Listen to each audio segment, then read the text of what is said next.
Chegou na hora. Mas vamos fazer então uma oração, pedindo que Deus conduza esse momento, né? Esse momento que nós temos de dedicação, essa interação todos os dias desses 21 dias de jejum. Vamos fazer uma oração nos colocando na presença de Deus. Senhor Jesus Cristo, nós estamos acordados agora, Deus, e estamos entrando na Tua presença para um momento de meditação, um momento de fortalecimento para a nossa vida através da palavra. Que o Teu Espírito Santo esteja cuidando de cada pessoa que está me assistindo neste momento, que o poder de Deus, que a unção de Deus alcance essa pessoa agora, onde quer que ela se encontre, que o poder de Deus chegue até ela, que a unção de Deus chegue até essa vida e a bênção de Deus chegue até essa casa, Deus. E que nesses momentos nós possamos então receber uma mensagem para o nosso coração, no nome de Jesus. Amém. Amém? Vamos meditar um pouco, que eu vou meditar com vocês, está no Evangelho de São Lucas, no capítulo 5, do versículo 33 em diante. Depois você lê aí, tá bom? Eu vou falando e vou falar dentro do assunto. Vocês sabem que quando Jesus Cristo esteve aqui na Terra, ele, no primeiro momento, deixou os religiosos assustados, porque as palavras dele confrontavam muito o Talmud, não confrontava a Torá, mas confrontava o Talmud. E isso deixava exatamente eles inquietos, os judeus, né? Ficavam muito preocupados com as coisas que ele falava. Por que ele confrontava o Talmud? Deixa eu explicar para você. A Torá foi exatamente as leis dadas por Moisés, né? Quando ele saiu lá do Egito em direção da Terra Prometida, uma viagem que durou 40 anos, eles demoraram 40 anos para andar 425 quilômetros, mais ou menos, porque Deus foi atrasando todo o processo, o caminho, porque a maioria das pessoas que estavam ali reclamavam muito, eram murmuradoras, nunca estavam satisfeitas com nada, tudo elas reclamavam, e portanto não estavam preparadas para entrar na Terra Prometida, né? Acabaram não entrando, até Moisés não entrou, ficou lá no Monte Nebo, acabou morrendo, né? Porque fez uma coisa que Deus não mandou ele fazer. Então veja bem uma coisa, e quando eles saíram de lá, o Moisés preparou a lei, que é chamada de, os judeus chamam de, deixa eu ver aqui, eu até anotei aqui, de Torá Moshe, Torá Moshe, que são os 5 primeiros livros da Bíblia, dos Pentateucos, que falam sobre a lei. Eu até anotei aqui uma coisa interessante. 248 dos ensinamentos da Torá são os ensinamentos positivos, né? Que falavam para os judeus o que é que eles deveriam fazer. E 365 dos ensinamentos da Torá eram os ensinamentos negativos, que falavam aos judeus aquilo que eles não deviam fazer. E todos eles se baseavam muito nisso, como até hoje, nesses 5 primeiros livros, que é a lei mosaica. Mas os religiosos, os rabinos, eles fizeram uma interpretação até que diz que a história fala que é helenística, né? Muito depois, alguns anos depois, eles fizeram uma interpretação da Torá, faziam consideração, eu anotei aqui, eram ensinamentos para instruir, segundo eles, né? Era um ensinamento bibliográfico, né, do judaísmo, que tinha o objetivo de passar o judaísmo rabínico, criado durante a era helenista judaica, né? Período da influência helênica ou grega, né? Eles começaram a interpretar esses 5 primeiros livros e começaram a dar parecer, e eles criaram um livro paralelo que eles chamam de Talmud. E no tempo de Jesus, todo o parecer que eles davam estavam dentro do Talmud. Era o parecer do rabínico, né? Daquilo que eles liam, interpretavam e passavam para essa bibliografia chamada Talmud, que praticamente conduzia a vida deles. E tudo isso estava muito ligado nas tradições nas tradições judaicas, e isso incomodava Jesus, porque Jesus não era contra a Torá, mas ele tinha alguns posicionamentos contrários a tudo aquilo quase que era interpretação dos rabinos, no qual eles fizeram esse livro, essa bibliografia chamada de Talmud. E quando ele contestava exatamente a interpretação e as tradições que eram colocadas, que eles procuravam exatamente impor sobre o povo de uma maneira tão severa, segundo aquilo que eles achavam e que eles interpretavam. E Jesus um dia estava junto com eles e eles perguntaram para Jesus: por que os discípulos de João Batista jejuam e os teus discípulos não jejuam? Jesus olhou para ele e disse: olha, pode os convidados jejuarem quando são convidados para um casamento e estão junto com o noivo? Eles não podem jejuar. Mas chega um dia em que o noivo será tirado, disse Jesus, eles então vão ter que jejuar, que é o que está acontecendo com a gente agora. O noivo é Jesus, a noiva é a igreja que somos nós. Você está entendendo? Que um dia ele não estaria aqui e a gente ia ter que se preparar, porque enquanto ele estava aqui, na verdade estava tudo em festa, porque ele estava aqui, o noivo. Mas com a saída dele, a igreja então, que é a noiva de Cristo, que ele vai voltar para levar com ele, ficaria então precisando fazer esse tipo de consagração, esse tipo de jejum, mas não dentro da forma como os judeus faziam, de uma forma tradicional, que eles não tinham nenhum limite, eles jejuavam direto, unicamente por tradição, e na verdade o jejum, no entender de Jesus, não envolvia somente uma tradição, mas era necessário como um instrumento de consagração, exatamente com o intuito de nos fortalecer e de nos preparar, que não era muito bem essa visão dos rabinos.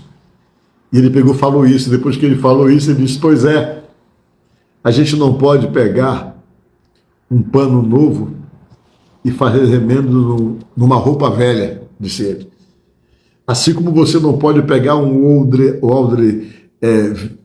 vinho novo e colocar num odre velho, ele falou. Por que ele falou isso? O negócio de um pano novo para colocar num pano velho, ou fazer um remendo numa roupa velha, ele quer dizer isso pelo seguinte, porque quando você pega um pano novo para colocar um remendo numa roupa velha, o que vai acontecer é que quando você lavar, o pano novo vai encolher e vai abrir buracos maiores do pano velho.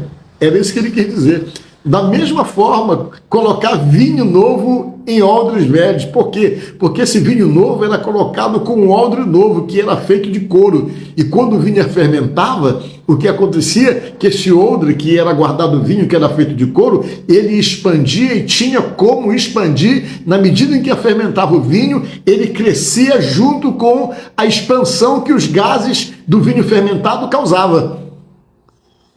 E ele quis dizer que não dava para pegar um vinho novo e colocar dentro de um odre velho. Por quê? Porque o odre velho, que era feito de couro, já tinha expandido com o primeiro vinho colocado e com certeza ele ia quebrar, ele ia estourar, assim como o remendo novo, quando encolhesse, ia fazer o buraco realmente da roupa ficar maior no momento que encolhesse.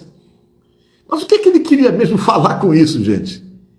Ele queria dizer o seguinte, que ele estava estabelecendo um tempo novo, é o tempo do Novo Testamento, que não adiantava pegar as coisas do Novo Testamento, que é a graça de Deus, que eles não entendiam, a benevolência de Deus, viver pela graça e não viver mais pela lei, para tentar juntar exatamente num velho concerto que era o Velho Testamento. Ele falou que não daria certo pegar um novo, que era o que ele estava trazendo, a nova mensagem, a mensagem da graça, né? Trazendo para nós, então, a oportunidade de entrarmos exatamente em um novo processo de vida com Deus. E nesse novo processo, não dava para pegar isso aí e colocar exatamente no velho processo, que era o Velho Testamento, porque com certeza o velho não resistiria exatamente pela força que havia exatamente na nova proposta, né? Que era oferecida através do Evangelho da Graça, que é exatamente aquilo que nós estamos vivendo. E Jesus foi e deu essa para eles assim.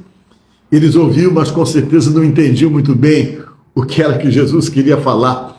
Mas o que fica claro para nós, através então dessa nova proposta, né, que nós estamos vivendo hoje, a dispensação da graça, que é totalmente diferente da dispensação da lei, que é o velho concerto, é que hoje nós estamos próximos de Jesus. Ou nós estamos próximos do Pai, de Deus. Por quê? Porque no velho concerto, ninguém conseguiu se aproximar do Pai. Por que ninguém conseguiu se aproximar do Pai? Ninguém conseguiu se aproximar do Pai porque era necessário obedecer toda a lei judaica, que tinha 600 e poucos mandamentos que deveriam então ser observados. Eu anotei aqui só para você ter uma ideia, eram 613 mandamentos que tinham que ser observados, e dizia a lei que se você tropeçasse num deles, você se tornava culpado de todos os outros. Aí você tinha que fazer uma série de coisas para tentar manter essa aproximação. Uma das coisas que você tinha que fazer eram os sacrifícios periódicos, né? Você matava animais através do sangue de animais, você encobria seus pecados, porque os seus pecados no tempo do Velho Testamento, eles não eram apagados, mas eles eram encobertos, mas continuavam existindo, só eram encobertos através então da expiação que era feita no Santo dos Santos. Mas com a vinda de nosso Senhor Jesus Cristo, você passou a viver pela graça. Na morte de Jesus, o que aconteceu?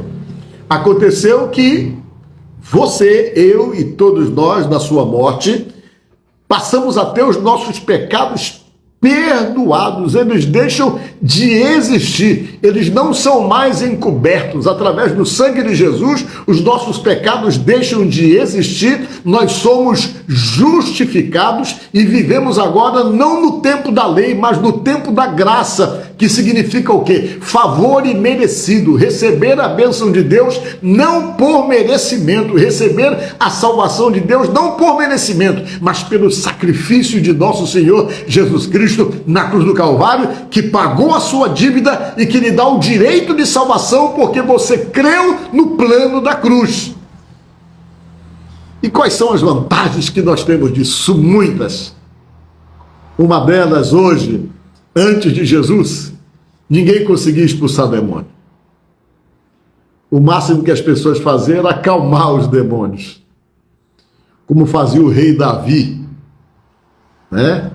Que quando Saul ficava atormentado por um espírito maligno, ele vinha, tocava o louvor da harpa e aquela possessão maligna se acalmava, mas ele não se libertava.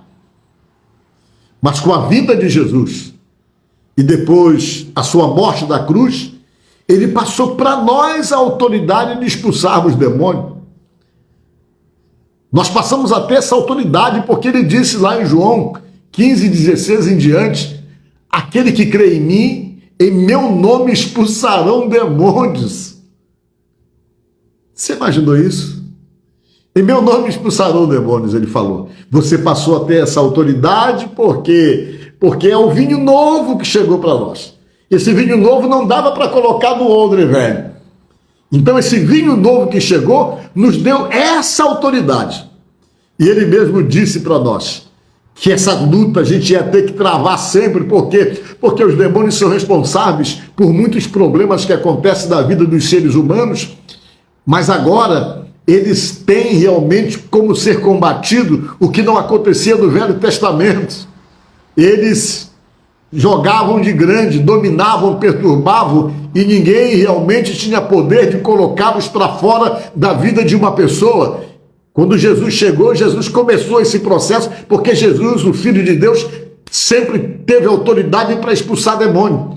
E os demônios se atormentavam com ele, ele deu autoridade aos discípulos. Diz a palavra de Deus que um dia Jesus mandou os discípulos saírem de dois em dois, e eles foram, começaram a expulsar demônio, e quando eles voltaram alegres, dizendo para Jesus: Senhor, os demônios se submetiam a nós. E Jesus disse: pois é, eu via Satanás subindo e descendo, desesperado, porque vocês estavam combatendo ele.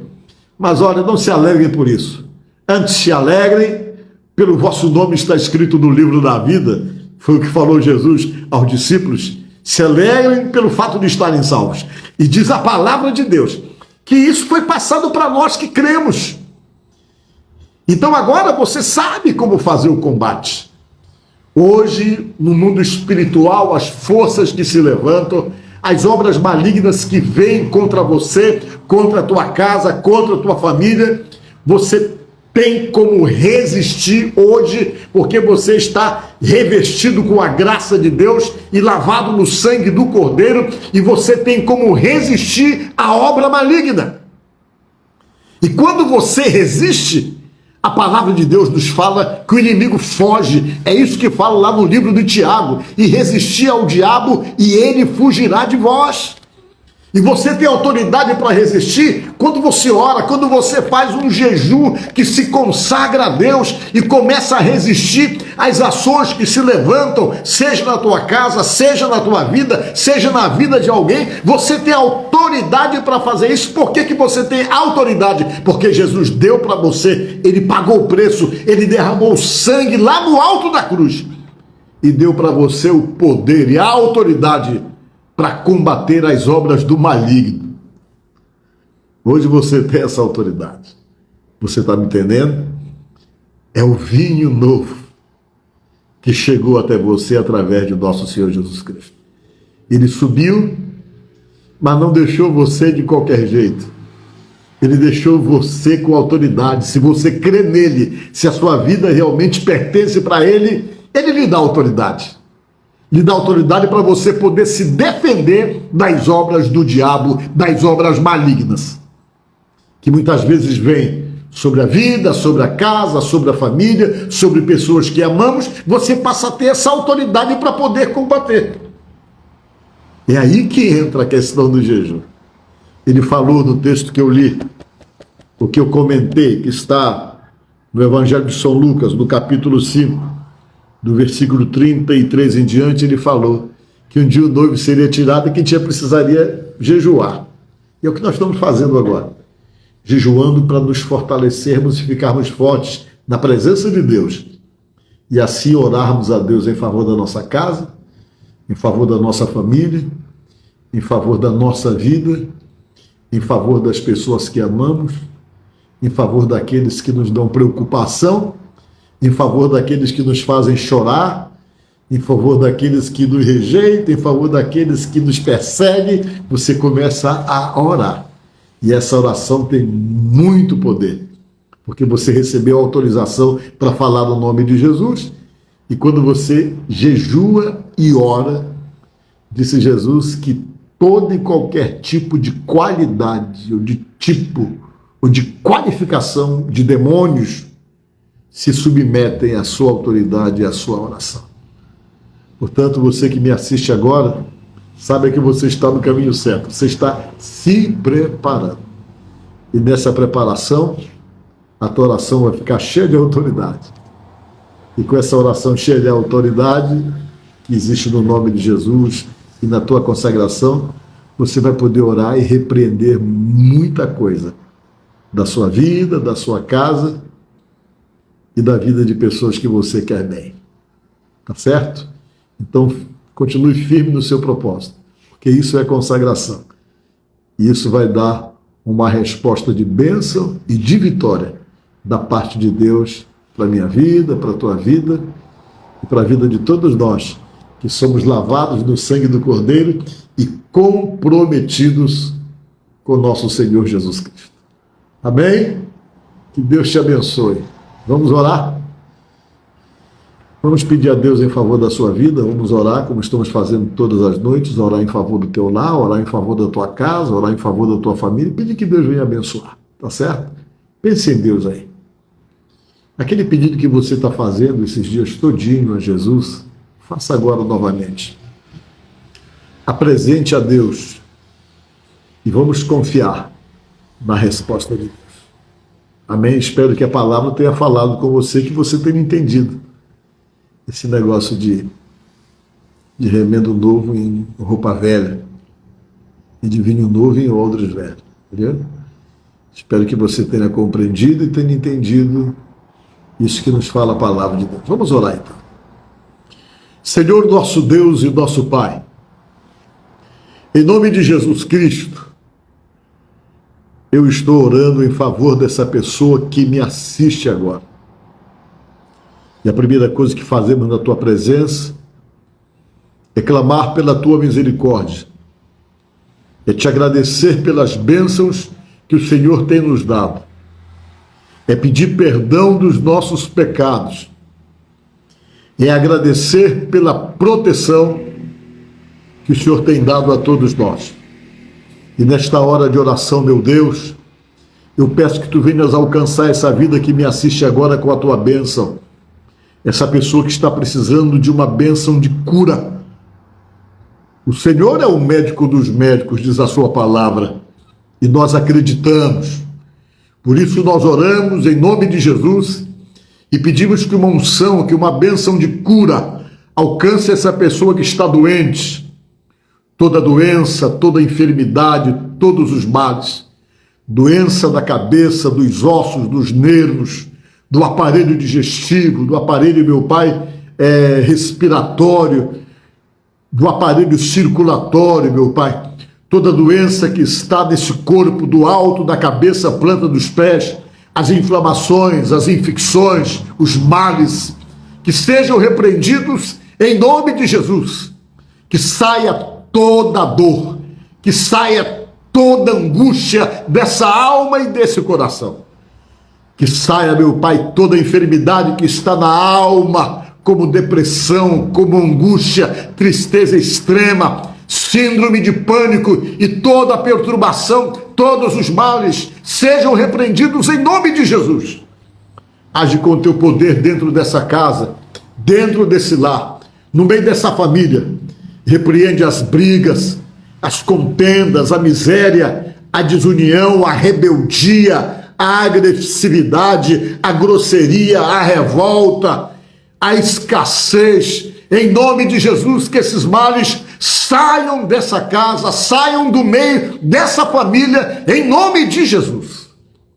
Senhor meu Deus, se tem no meio dessa família filhos, pessoas, maridos, esposas, que estão influenciados pelas más companhias, pelas péssimas companhias, se tem membros dessa família, meu Pai, que ultimamente tem se sentado e se deixado influenciar pela roda dos escarnecedores, como diz o Salmo 1, que haja libertação, meu Deus, em nome de Jesus. Que toda obra maligna seja desfeita, que toda perturbação dessa vida, dessa casa e do meio dessa família seja repreendido e retirado agora, em nome de Jesus. E que essas pessoas que nos ouvem recebam de Deus o renovo em suas vidas, no nome de Jesus, e que no decorrer desses 21 dias, que o Senhor Jesus Cristo dê uma resposta de bênção e de vitória para essas vidas.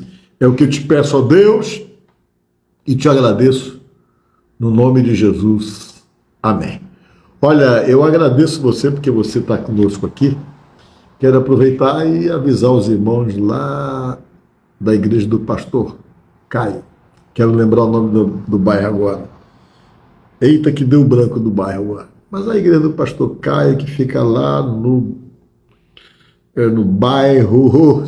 Pastor Caio, dá uma força aí se você estiver assistindo. Que agora deu branco do bairro lá. Deixa eu ver aqui se alguém fala alguma coisa aqui. Amanhã eu vou estar lá, viu? Vou estar lá amanhã no culto dos 27 anos da igreja, que nós vamos ter.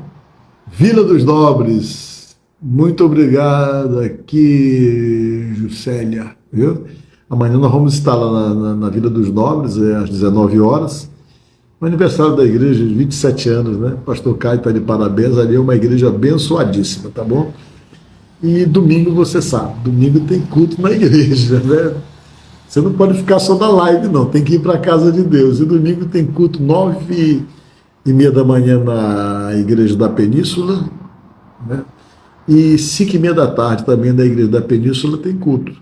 Mas lá no Monte Castelo começa desde cedo. Logo cedo, 8h30, tem a Escola Bíblica Quadrangular. Você está entendendo? 8h30. Quando der 10h30, começa o primeiro culto que nós temos com oração pela família, 10h30 da manhã, depois tem outro culto 5h30 da tarde, depois tem outro culto às 7h30 da noite. Você não pode faltar, né? Você escolhe um horário, mas vá para a casa de Deus. É como diz o Salmo, né? A gente tem que estar plantado na casa de Deus, porque a gente fica velhinho dando fruto, né? A gente não pode ficar fora da congregação, não, porque está tudo errado. A gente perde exatamente a oportunidade de nos fortalecermos em Deus quando estamos fora da congregação, tá certo? Não podemos deixar a nossa congregação, como é costume de alguns, já fala a palavra de Deus lá no livro de Hebreus, tá certo? Então que Deus te abençoe, que você tenha um final de semana abençoadíssimo, debaixo da proteção de Deus, que Deus te livre de todo o mal, livre a mim e a todos nós, e que nos dê realmente um final de semana abençoado. Fica com Deus, fica com Jesus.